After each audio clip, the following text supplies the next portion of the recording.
I don't have a mic, so it's not like the same effect. You know, if I had a mic, I could get like real close and ASMR. Be smacking. Yeah, this is going in the video. Oh. Yeah. I said you wouldn't be on video. It doesn't mean that you're not heard. I'll do it for you. I'm keeping that in. Hey, guys. I don't know how to count, but someone notified me this week that 5,000 is a pretty big number. So, good for me.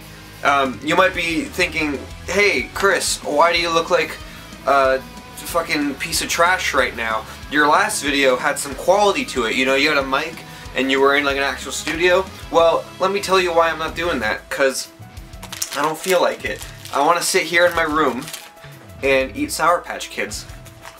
So, yeah, I hit 5,000 subscribers, and I was telling you guys, hey, I want to do another Q&A for it. So, I got you guys to ask me some questions, and, oh boy, these are trash. I cannot wait to answer these. Yeah, without further ado, let's get right into this, alright? Alright, so first question, I got my questions here on my phone, so I'm gonna just, yeah, anyways, yeah. First question is by Joshua Franklin. When you approach a cover, do you think about how you can put a personal spin on the music, or do you focus on capturing what made the original so magical, like the Mighty Morphin Power Rangers theme cover? Honestly, I just throw it in there. Like, I download the original song, I throw it into Logic. I'll usually, I'll make like a drum track with it, and that's kind of where I'll take liberty sometimes if I want to like make it faster or more aggressive or softer. And I feel like once I've done the drum track, I feel like sometimes it kind of naturally kind of just puts itself together from that point. It just works out. I don't really think about it that much, to be honest. I just hope for the best, and if something's not working, then I'll go back and kind of revise it. But yeah, I just hope for the best, honestly. I don't give it too much thought, unfortunately. I probably should, but you know. Question 2 by Levi. What does Levi have to say? Show fans your pets. Listen. Should I zoom in the camera on my cat isn't okay. I'll get my fat sack of shit cat. You're gonna get the PETA people in the comments. Yeah. Say how bad owner you are. No, I love it. She's unbelievably overweight. Oh, come here. She's like, no, don't take me. This is my cat Mocha. She's, oh my god. Can you see her? Oh, the camera adds like 10 pounds. She's quite obese, but she's very lovable. I also have dogs, but they're not down here right now. I'll find photos of them and I'll throw them up on the screen right now. But yeah, there's Hunter, Banjo, and Daxter, who's my sister's cat. And yeah, Levi again. For each of your collaborators, what was your favorite project to work on? What did they do outside of your channel? What do they do outside your channel? I mean, I want to say the 100 video game medley. That was pretty cool, but I guess that's a bunch of collaborators. I have to read the question again. Favorite project to work on? I'm gonna say other than the video game medley and the Marvel medley. Working on Power Rangers with Tony recently was pretty fun. Not Tony, you know, he does guitar covers on his own channel. He does a bunch of stuff on my channel. He's the guy where when I'm intimidated by guitar work, like doing like a guitar solo or a lead, I don't really want to learn it. I'll be like, I'll ask Tony to do it because he's a much better guitar player than I am. Yeah, there was a cover that I really liked doing on I really like doing the poker rap on Mary Jane Daniels' channel. It wasn't on my channel, it was on his channel. But that one was really fun to work on too. Dan Martins says, I have a question. Why are you so handsome? I'd like to know that too. I don't have an answer. Honestly, I'm trying to think of something. The cogs are turning. For some reason I'm thinking David Hasselhoff. But I can't actually come up with I can't connect it to an answer that involves me. I don't find him that attractive. In Get out. the SpongeBob movie, he wasn't that attractive. That is a handsome man. I I was thinking I was just gonna say some really awful shit and then just bleep it all out. But no. Oh, God, my phone keeps turning off. Yeah, I don't know. Chaotic Meatball. Are there any pet peeves you have as a content creator and as a musician? I know you're nodding your head like you definitely do. I can't think of any at the moment. Is it wrong to be like the people who list songs that they want you to do constantly? Oh yeah. Oh sorry. Yeah. Okay. I was thinking of like other music. I was thinking of musicians, like other musicians doing things that bother me. Yeah, something I don't like, and I feel like some people might get upset about this. I really don't like when people spam my videos with requests. Like I've had people who will go on like every single video I post. They'll be like, "I want you to cover this list of songs," and it's like. Don't get me wrong, I'm flattered that people like my work and I'm flattered that people want me to cover songs they like, but it's like, if I don't know the song that much, sometimes, like, you know, if I don't know the song, I'm not rushing to do it. Sometimes I'll look it up and if I really like it, I'll be like, hell yeah. But if I don't like the song, I'm not gonna do it, and you asking more doesn't, you know, if I want people's opinion on like what cover I should do, I'll put out like a poll of like multiple songs and be like, which one? Because they're all songs I'm already down to do, but you know, I know there's people who are like, you know, you gotta cover stuff that the people want, but I'm like, well, I want to do what I want to do, and you know, if they like it, that's a bonus, but maybe I'm selfish for that, but that's just the truth, honestly. But yeah, that's my pet peeve. Brian McAwesome, will there be a 5K sub? Like a sub like the sandwich? No, there will not be. No. Maybe a 10K sub. Florence Art Academy. Would you like to study art in Florence Art Academy? Go fuck yourself. They kept spamming my things, being like, would you like to study at Florence Art Academy? Oh. And I'm like, fuck off. No, I don't. I already did school. I have a degree, you know that? I don't do anything with it. JJ. It's been a while since your last Q&A, so to follow up my previous question, got a Fursona yet? It's 2020, you're basically behind if you don't have one now. I live under a rock, and let me tell you something, I like it under that rock. I have a Fursona. What, you have a Fursona? It's based off a Secret of Nim movie. It's a little mouse character. Why? It's a great movie. Have you ever seen The Secret of Nim? No. So wait, okay, let's put this to rest now. How do you get a Fursona? Do you just decide that animal? Is it that? Or oh, I have no idea. I was like, oh, this would be a cute little Disney cartoon. are there like character. trials? Do I have to like... Is there an application I have to fill out? Yeah. Yeah. We have to go to Tumblr for that, but Can I be a lemur? I want to be a I want to be a fucking lemur. I want to be King Julian. I don't know. Sure, lemur. Yeah. Brandon Fox, when are we gonna work on something together? I don't know, man. You know what? I am subscribed to you. So here's my problem. Whenever I collaborate with people, I usually go for people who have something. This is gonna sound terrible. I usually look for people who can do something that I can't do as well. So for example, Mary Jane Daniel, I worked with him a lot as a vocalist because his voice contrasted with mine because he's baritone while I'm a tenor. So his voice offered something that I couldn't do myself. Or I'll work with Alice or any other of my female friends because they're female. I want a female voice for some songs. But I know your voice, I know you're a tenor like me, and you got a great voice, dude. But the whole thing is that sometimes I'm like, why would I collaborate on someone with this song if I can do the parts just as well, you know? So it's really a matter of us having to talk and just agree on a song, being like, okay, we're definitely doing this song at this time. If you look on my channel, you'll see I did a cover of Basket Case with Rayo. It was like that with him for a while. We were talking for a while about being like, yeah, let's collaborate on something.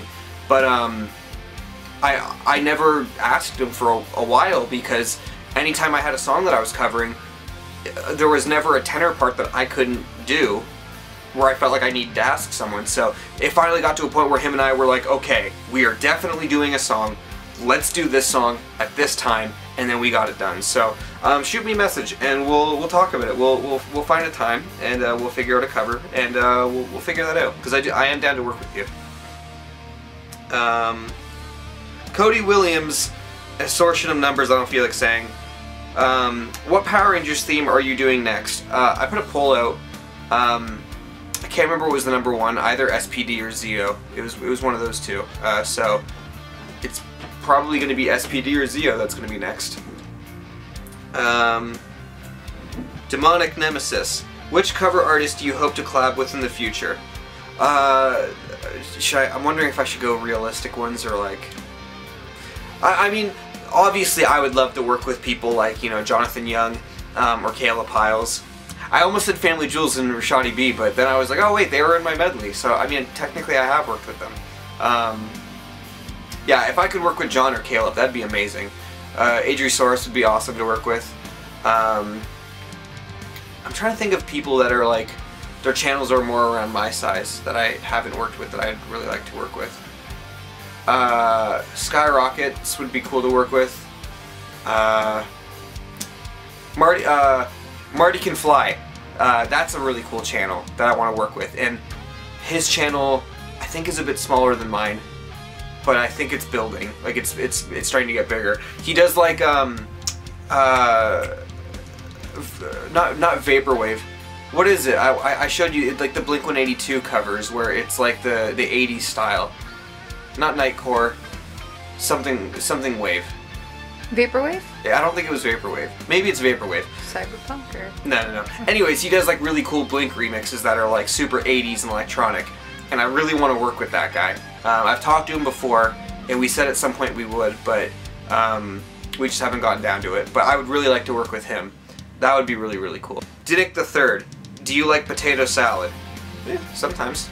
It ain't bad. Alex Ali asks, what are you most looking forward to in 2020? Games, movies, games, music, movies, etc. I was reading it too fast. I don't know.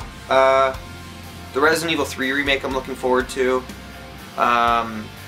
Obviously, like, you know, Black Widow and the Eternals I'm looking forward to.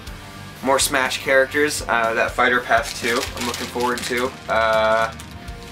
I don't know if I have any music that I'm looking forward to. Like, there's no albums that I'm... Oh, we got the Blink concert in May. Oh, an AVO concert. Yeah, but that's like... Yeah, I guess I'm seeing Angels and Airwaves in May. I'm looking forward to that, but I'm thinking more like music releases. I can't think of any artists right now that... Well, Stand Atlantic's working on an album, so that should be cool. I think... Oh, Last of Us Part 2. I'm excited for that. There was another game I was thinking of, too. I'm looking forward to the Avengers game. I know some people are saying that they don't have high hopes for it, but I think it could be good. I think it could be decent. Link Luigi asks, will you ever do more Mighty Morphin Power Rangers and Pokemon covers? Yes, 100%. There's a lot of Pokemon stuff that I want to do that I have not done. So I have a lot of Pokemon covers that I really want to do. Power Rangers stuff, yeah, I feel like I have to. But yeah, there's definitely more Power Ranger stuff that I'm doing. Hopefully one very soon. GBA asks, Guitar Boy Advance, what are your favorite plugins and software? I don't really have favorites, but I mean, there's just stuff that like when it comes to guitars, I used to use at first I would use like pre-Logic amps. They sounded awful, so I was like, screw that, and then I started actually like miking my amp. But then I got CLA guitar amps, and I didn't mind CLA bass, but I still didn't like the guitar tones. If you go back to my older covers, they were CLA tones. I eventually got Bias, and my goodness, Bias is amazing. So I really, really love Bias. But CLA I love for vocals. Steven Slate drums, I absolutely love. You can actually hear in my covers when I started using them. Some of my older covers that I really liked that I still had the files for, I actually went back and like changed the drums to be Steven Slate. Contact for strings, all that stuff. Yeah, I guess those are. I'd say those are my favorites because they're the ones I use. I have no problems with them. I don't see any reason to upgrade. Your Average Lily asks, are you ever going to write a song about your girlfriend? Yeah, about your girlfriend. Yeah, when are you gonna do that? I already did. If you paid attention to anything I do. Yeah, I already did. It's on my band new anthem, track number 9, Cosplay Girl, is a song I wrote about my girlfriend. And it is a personal favorite of mine. So I have written a song about my girlfriend. Mine too. I'd be really bummed if it wasn't. I remember I was writing it, I was like, what if she doesn't even like it? I very much Like, I was like, what if she likes the idea that I did it, but the actual song itself she just didn't care for. To Darren's wishes, before he even mentioned TikTok, I was tempted on using that song for a TikTok video. Ooh, well, hey, there you go. You could literally be like, it was written for me, you know?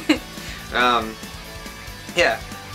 Levi asks, top 5 favorite arrangements from the video game community, 1 per artist. Do I have to do 5? Well, just because I can't think of them off the top of my head. I want to say, I can think of like my 5, I think I could think of like 5 favorite artists. But they're all like the big ones, and I'm like, I kind of want to like give a shout out to like smaller artists. But Family Jewels, like any of the big medleys he does, like Replay and the Mario. I loved the Mario medley that he did. That one was really, really cool. Freddie Gretty's got some really cool, or Freddie Gretty or Freddie Getty, I can't remember, I have to see the name in front of me. His Zelda medley was really cool. The stuff that Tony does, I remember there was his Earthbound one that he did with his Pollyanna one he did was really, really good. Mm-hmm. Mary Jane Daniels' cover of which one am I thinking of? The Banjo-Kazooie theme that he did, that he got me, Tony, and Gunderslim on. It was short but sweet. That one was really good. Actually, a cover that I really like is the Bendy and the Ink Machine one, Gospel of Dismay, that on Caleb's channel. That one's kick-ass. That's a really, really good cover. I wrote all these questions down ahead of time, but I actually forgot like every question because I wanted to come into this as blind as possible, but it was clearly impossible since I had to record all of it. But yeah. Also drunk as possible, but we cut that out. Yeah, I was originally gonna do this drunk. I thought it would be really funny because I thought there could be just parts where I just went on tangents and just left them in. But I decided I don't want to drink. I am gonna eat Sour Patch Kids though. Yusha asks, which bands did you listen to the most as an edgy teenager? Oh boy, I have a list. Blink-182, Green Day, Paramore, Red Jumpsuit Apparatus, The Used, My Chemical Romance, did I say Sum 41? Sum 41. Who else did I listen to? 3 Days Grace. Yeah, that was a lot of stuff. Boxcar Racer. Linkin Park. Linkin Park is a big one. Yeah, those are some of them. I'm sure there's definitely more, but those were the prominent ones. Elfheim asks, if you were stranded on a desert island and got to have with you a guitar, amp, and a pedal of your choice, what would you choose? I don't know. I guess my 7-string. For my amp, I guess just a small Fender Mustang. I don't need anything big because I'm gonna die pretty soon anyways. And a pedal. I guess just a pedal to change through I guess the standard pedal to change from like a clean to distorted. You know, I'm not really, when it comes to like pedals and amps, I'm not really all that crazy because I don't play live very often. And even when I do, my live setup is really simple. So, I think I'd take food on the island or maybe a boat. Then I guess I'm not stranded. So, Luke Polidano, I can't pronounce it. I have like a speech impediment, I swear to God. What is your most hated instrument? I don't think I have a hated instrument. There's instruments that I hate in a way where, cause like I want to be able to play them, but I just suck at them. I hate the harmonica. I hate the sound. The harmonica? You hate the harmonica? I hate it. I don't mind harmonica. You know what? It's pretty basic, but I really hate the sound of recorders. Yeah. The sound of a recorder is so awful. Hot cross buttons. Yeah. Clarinets I'm not crazy about either. But, you know. If they're played professionally, they're really nice. Yeah. Oh, trumpets too, but that, like, it's not the instrument trumpet I don't like, it's the fact that majority of the time I hear a trumpet, it's by people who barely know how to play them. Yeah. So, like in real life, there's a bunch of people I know in the YouTube, like the gaming music community that are amazing at it. But I'm just thinking like to being in high school or elementary school band where you're people who are being forced to play the trumpet and they're just awful at it. I was a clarinet. Yeah, I was on clarinet as well, and I was awful on that. So I eventually got put to drums, and they were like, "Oh, you can actually keep a rhythm." And then I played bass in high school, but yeah. Klutsta Doofus, Klutsta Doofus, I don't know. You guys got some weird ass usernames. What do you do for drums in your covers? Steven Slate drums. I program them. I use Rock Variant 4, and I bring the room mic up and all that stuff. It's really cool. Stuff there I just said probably doesn't mean much to you if you don't know how production goes. But yeah, Steven Slate drums, and I just program them in, and they sound great. I think. I think they sound great. But yeah. Dopey Poke. If you were, he asks, if you were having a reoccurring dream where a snowman was committing suicide with a hairdryer, would you be concerned? I don't know if I'd be concerned. I'd probably just be maybe intrigued. That'd be an awful way to go. That's a slow death. Yeah. Yeah. Hey, that's not... Why'd you ask me this? What are you wanting? Can I have some? Yeah. Yeah. Finally, Bandicario, I guess you pronounce it. What was your first and favorite video game and console? Nintendo 64, Banjo-Kazooie. I actually have it. I have it right over there somewhere, but, or no, Spider-Man's in right now. I was playing the N64 Spider-Man, that's a kick-ass game. Yeah, Banjo-Kazooie on the N64. To this day, is my favorite video game, my favorite console. Banjo came out when I was 2 years old, and it was the first game I ever played. So, yeah. Yeah, thank you for watching. Thank you for 5,000 subscribers. If I forgot your question, feel free to ask it in the comments, and I will make sure to answer it right there. Or if I didn't forget and you just want to ask something and I see it, I'll reply. Yeah, last time I did this was a 3,000. I'm probably not going to do one for a while now. I'll probably wait till I reach like 10,000, assuming that doesn't take a million years. I feel like once you get the ball rolling, you start to go a lot faster. But yeah, anyways, thank you for watching, and I'll see you around.